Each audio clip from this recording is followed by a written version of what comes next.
Ново задолжување мора да има на крајот на оваа или на почетокот од наредната година, оценува Бранимир Јовановиќ, економист во Виенскиот институт за меѓународни економски студии.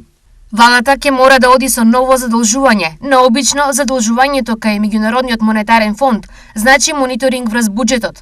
Македонија како држава имаше аранжмани со ММФ до пред 15 на години, а тие аранжмани беа ужасни. Забрануваат раст на пензии и социјална помош, забрануваат раст на плати, нови вработувања и слично. Ова значи дека како државата веројатно повторно ќе мора да се задолжуваме, затоа што со првата транша ќе добиеме само 110 милиони евра.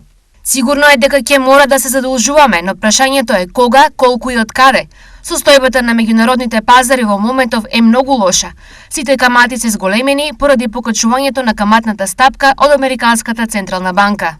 На прашањето дали со најавените антикризни мерки ќе ја ублажиме кризата, Јовановиќ одговара: Мерките што ги објави владата пред некој ден се апсолутно недоволни. Мора да се прошири опфатот и тој да се однесува на барем 200.000, а не како сега на само 40.000 граѓани.